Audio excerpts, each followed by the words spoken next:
warahmatullahi wabarakatuh. Waalaikumsalam warahmatullahi wabarakatuh. Selamat siang Bapak Ibu. Siang. Yang terhormat Ibu Kepala SDN Bulang, Ibu Kojayana SPD. Yang saya hormati dan saya banggakan Bapak Ibu Guru hebat SDN Bulang.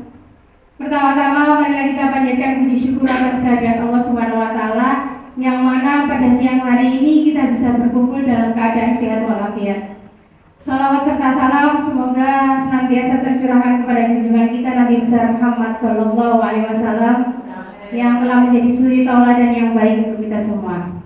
Bapak Ibu, sebelumnya saya ucapkan terima kasih karena sudah bisa meluangkan waktu dan hadir dalam acara desiminasi rencana tindak lanjut program PKG PJOK dengan judul pembelajaran berbasis proyek dengan komunitas belajar sekolah atau KBS, yaitu Gelora Tingkeban. Jangan diartikan selamatan 7 bulanan atau 3 bulanan ya Bapak Ibu. Gelora Tingkeban adalah gemar berolahraga tingkatkan kebugaran. Latar belakang yang mendasari program Gelora Tingkeban atau gemar berolahraga Tingkeban antara lain yang pertama, rendahnya pemahaman peserta didik tentang kesehatan dan kebugaran. Saya sering mengatakan kepada peserta didik bahwasanya bugar pasti sehat, tetapi sehat belum tentu bugar. Bugar itu sendiri adalah keadaan atau kemampuan tubuh dalam melakukan kegiatan sehari-hari tanpa mengalami kelelahan yang berarti dan masih memiliki cadangan tenaga untuk melakukan aktivitas yang lain. Jadi kalau seandainya Bapak Ibu habis melakukan kegiatan yang satu, masih bisa melakukan kegiatan yang kedua, ketiga, dan seterusnya.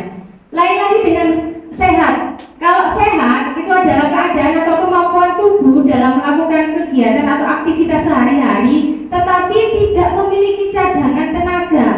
Jadi dia mudah lelah.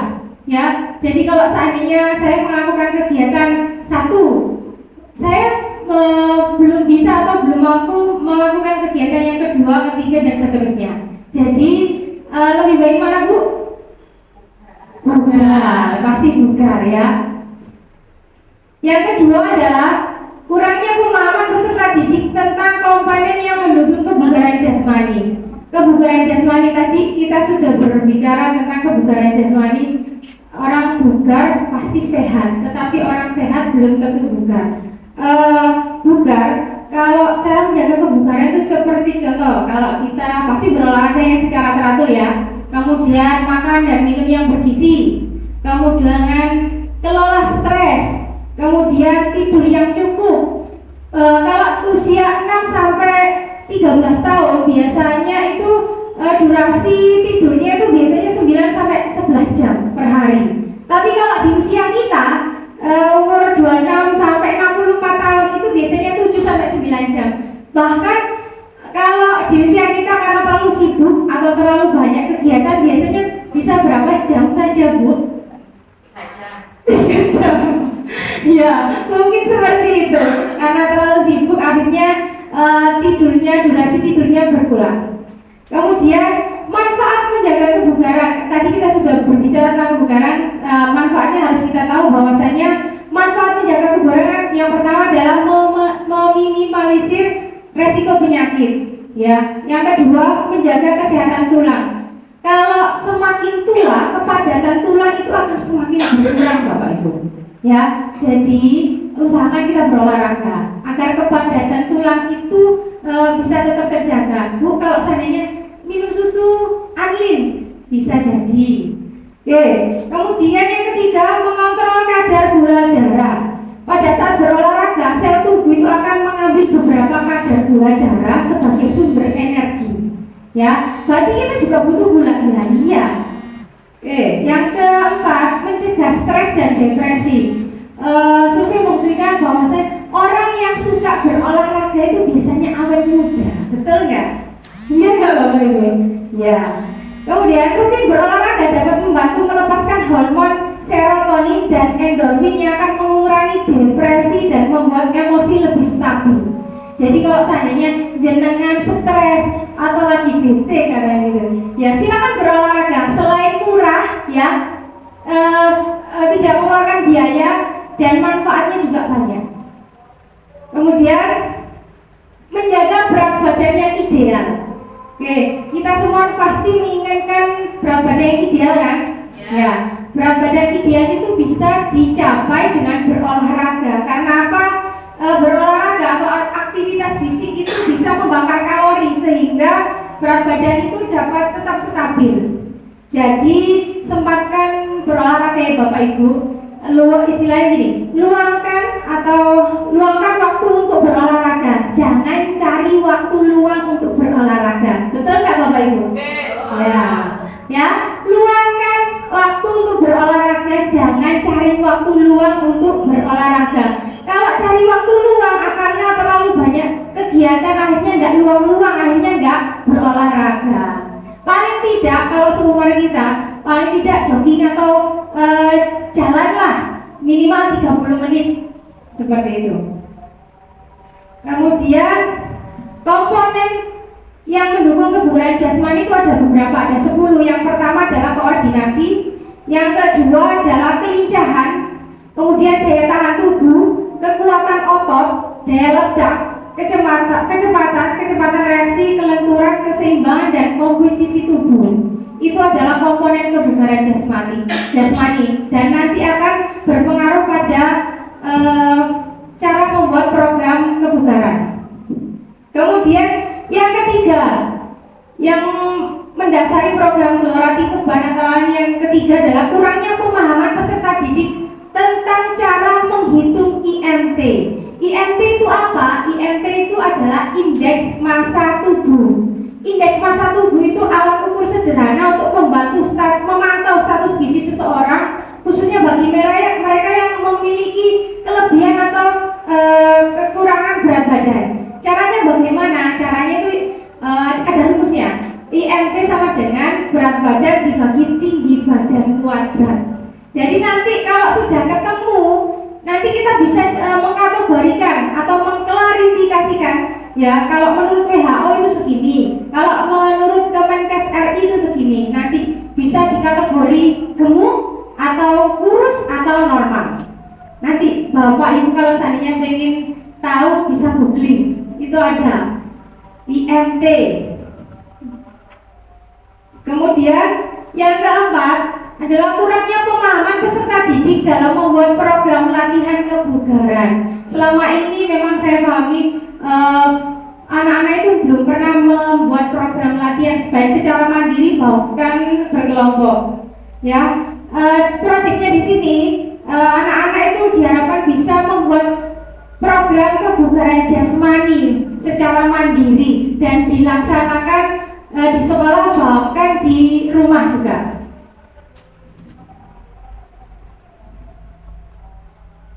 Lanjut, tujuan dari program Gelora Tikeban tadi adalah yang pertama meningkatnya pemahaman peserta didik tentang kesehatan dan kebugaran. Tadi sudah saya jelaskan bahwasanya sehat belum tentu bugar, bugar pasti sehat. Yang kedua adalah meningkatnya pemahaman peserta didik tentang komponen kebugaran.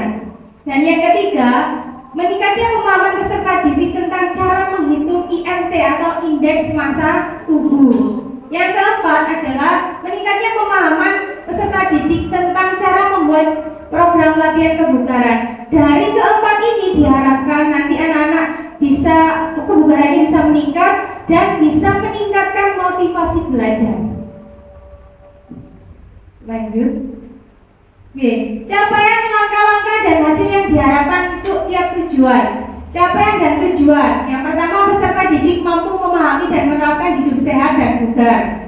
Yang kedua, peserta didik mampu menumbuhkan student agency dalam menginisiasi program Gelora Tikeban dan mengimplementasikannya secara berkelanjutan. Jadi diharapkan anak-anak itu bisa jadi pemimpin untuk dirinya sendiri untuk membuat sebuah program latihan dan dilaksanakan ya untuk meningkatkan kebugarannya. Langkahnya yang pertama adalah memberikan penjelasan tentang kebugaran, manfaat kebugaran dan cara menjaga kebugaran. Yang kedua, melakukan pengukuran IMT atau indeks massa tubuh dan mencari referensi program latihan kebugaran. Yang ketiga, guru memberi umpan balik dan pendampingan terhadap proyek bekerja sama dengan wali kelas dan orang tua. Karena pasti nanti kalau program kebugaran itu dilaksanakan di rumah, pasti harus ada pendampingan dari orang tua. Kemudian yang keempat, presentasi hasil program Gelora Tingkeban. Lini masa atau waktu ada dua macam, yaitu perencanaan dan pelaksanaan. Perencanaannya selama 2 minggu 2 kali pertemuan. Karena 1 minggu itu 1 kali pertemuan untuk mapel PJOK. Pelaksanaannya selama 1 bulan di 4 kali pertemuan, yaitu 1 kali pertemuannya 2 JP atau 2 jam pelajaran. Struktur program dan mitranya pasti target. Kalau saya ngambil target peserta didik yaitu kelas 5 dan 6, karena di kelas 5 ini sudah fase C ya. Fase B, mereka itu sudah berpikir, bisa mengolah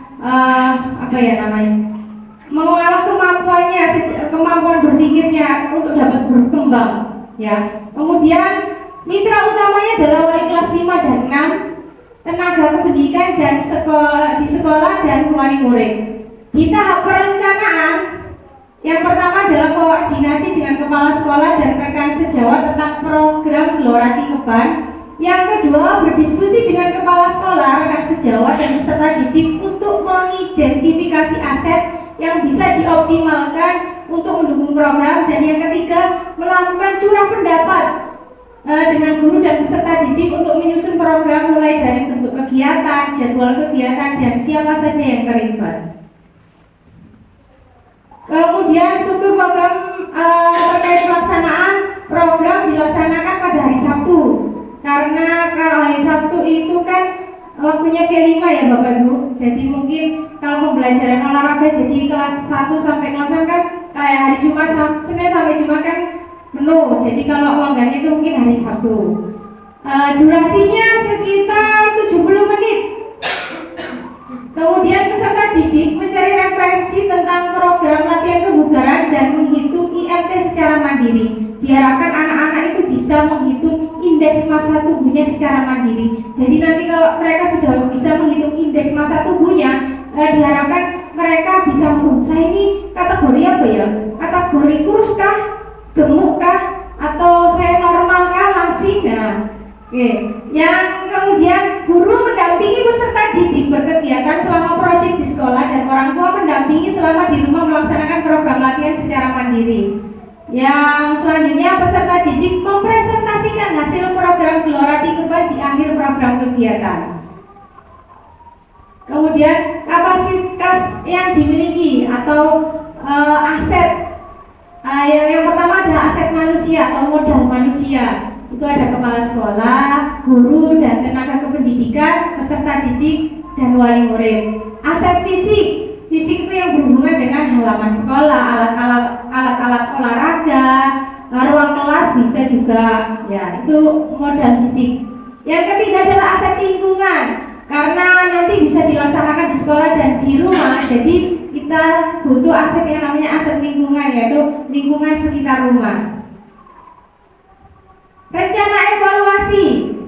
Yang pertama adalah mengevaluasi tentang program latihan yang telah dibuat peserta didik. Diharapkan nanti kalau sudah mereka membuat sebuah program latihan itu kurang begini, begini, tambah ini ya, dievaluasi. Kemudian mengukur tingkat kebugaran jasmani menggunakan TKPN dan raport. TKPN itu apa? TKPN itu tes kebugaran pelajar nasional. Sekarang kalau di Indonesia, kalau dulu namanya TKJI, kalau sekarang namanya TKPN, tes kebugaran pelajar nasional. Dan raport itu tes di mana latihan kebugaran jasmani yang dengan berjalan cepat, bukan lari, itu namanya raport. Ini dari WHO bukan dari Kemenkes RI, ya. Oke. Kemudian kemungkinan tantangan dan solusi. Kemungkinan kemungkinannya ini ada pelaksanaan atau waktu kegiatan program terkendala dengan kegiatan yang lain. Barangkali ada kegiatan-kegiatan seperti perkemahan atau lomba-lomba seperti itu. Kemudian minat dan kemampuan setiap peserta didik yang berbeda. Kita tahu bahwasanya setiap peserta didik itu memiliki kemampuan dan minat yang berbeda-beda. Kemudian yang ketiga adalah cuaca yang tidak menentu, apalagi saat ini ya panasnya luar biasa. Terkadang anak-anak itu, apalagi kita sendiri aja, kalau mau berkegiatan di luar, kalau sudah panas apa yang terjadi? Malas kan? Iya, di rumah saja seperti itu. Oke, solusinya bagaimana? Yang pertama, penyusunan jadwal secara efektif. Ya, kemudian memberi motivasi dan scaffolding. Jadi karena setiap peserta didik itu memiliki minat dan kemampuan yang berbeda-beda. Barangkali ada yang belum mengerti atau pemahamannya kurang, kita berikan yang namanya motivasi dan scaffolding. Jadi pendampingan khusus biar mereka lebih termotivasi seperti itu. Kemudian mencari alternatif lain yang bisa mendukung terlaksananya program. Barangkali cuaca yang tidak menentu atau hujan atau terlalu panas, bisa mencari alternatif lain. Contohnya dilakukan bisa di rumah atau di gedung seperti itu. Nah, biar tidak kepanasan, biar tidak kehujanan. Oke. Demikian yang bisa saya sampaikan dari program Gelora Tingkeban atau Gemar Berolahraga Tingkatkan Kebugaran. Barangkali ada yang ditanyakan dari Bapak Ibu, monggo saya silakan. Monggo Bapak, Ibu. Bapaknya enggak? Monggo, barangkali yang ada yang ditanyakan tentang kebugaran. Ya, saya tanya. Oke, monggo Bu Mega. Tanya saya ya, Bu. Oke. Assalamualaikum warahmatullahi wabarakatuh. Waalaikumsalam. Terima kasih Bu Rija atas waktunya. Di sini saya menanyakan tadi yang disampaikan oleh Bu Rija tadi tentang keidealan, keidealan dalam tubuh tadi. Apakah hanya dengan berolahraga 30 menit? Apakah hanya itu? Dan apakah hanya itu saja? Untuk pola makannya apa tidak diatur? Nah, kebetulan ini kan ada, kalau tidak diatur ke pola makannya nanti berujungnya ini perut ini menjadi buncit Bu Siti. Ya, apakah hanya berolahraga badan itu harus ideal? Apakah tidak harus menjaga pola makan?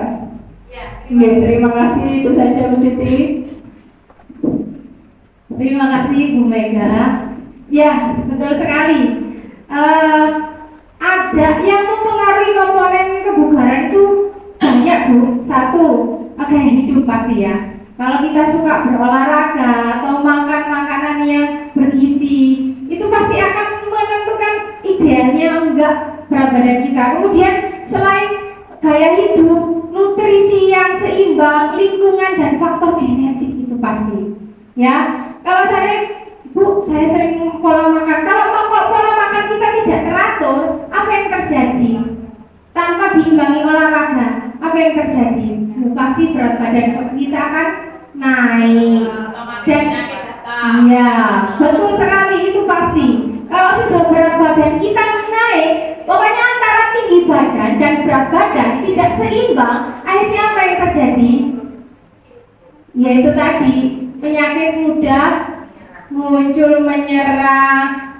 Bu, kalau saya lihat tadi yang ditanyakan sama Bu Mega, perut saya ini buncit, bisa seperti itu. Nah, itu bisa berolahraga. Gimana caranya atau treatmentnya? Satu, kalau kita tidak terbiasa sit up itu latihan untuk menguatkan otot perut. Ya, kalau saya tidak terbiasa, bisa dilakukan bangun tidur 5 kali dulu. Nanti mau tidur 5 kali dulu. Tidak langsung kepingin mengecilkan perut, langsung sekat. Langsung apa yang terjadi? Akan terjadi keram otot.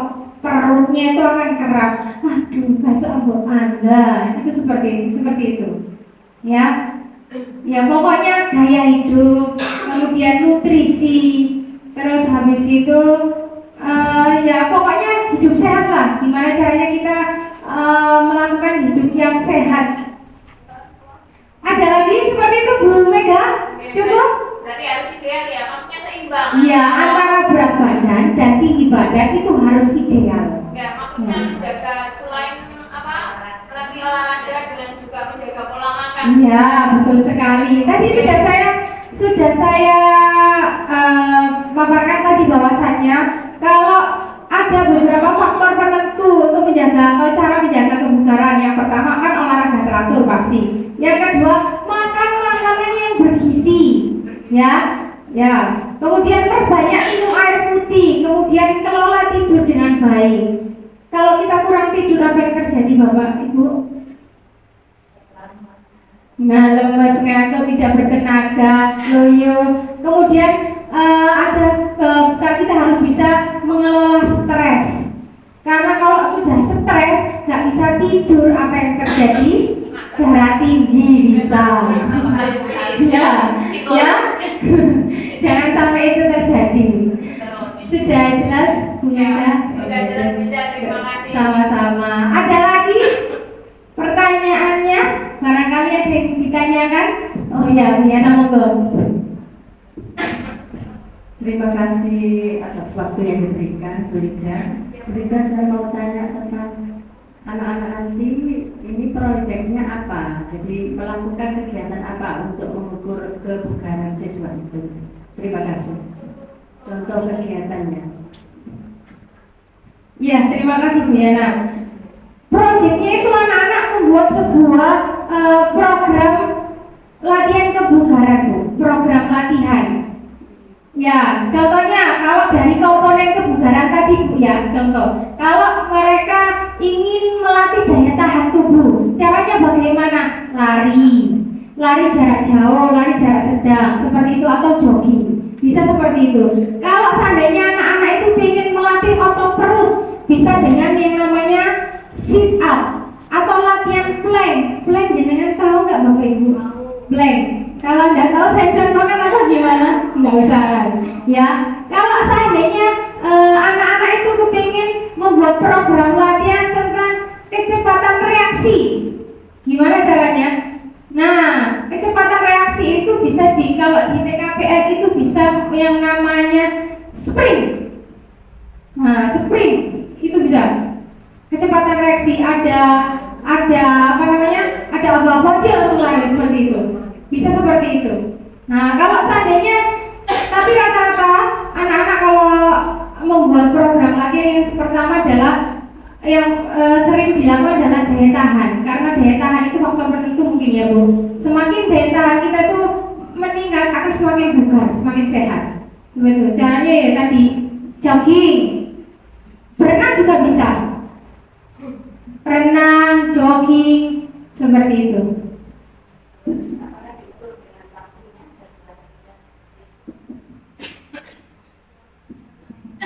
Untuk mengetahui daya tahan tubuh atau kebugaran tadi, seumpama lari jarak pendek atau jarak jauh ataupun renang, apakah ada ukuran durasi waktunya? Terima kasih. Ya, terima kasih. Kalau sebenarnya ada, Bu. Kalau seandainya lari itu 30 menit seperti itu. Kita sesuaikan dengan berat badan sama tinggi badan dulu, Bu. Kalau terus habis itu sama usia itu berpengaruh. Kalau usianya masih kayak kelas 4 sama 5 itu tidak akan berbeda dengan usia yang SMP, SMA gitu. Masih ada. Biasanya kalau normalnya itu 30 menit lah biasanya seperti itu. Nanti makanya sebagai guru PJOK nanti diberi pengajaran. Ini nak contohnya latihan kebugaran itu seperti ini. Kalau kepingin melatih daya tahan tubuh, ini contohnya latihannya seperti ini. Begitu. Ya, terima kasih Bu Yana. Ada lagi? Sudah tidak ada? Cukup? Cukup. Kalau sebelum saya tutup, saya kepingin pantun sebentar nanti bisa bilangnya cakep gitu ya. Ikan teri, ikan sepat. Cukup sekian dan terima kasih.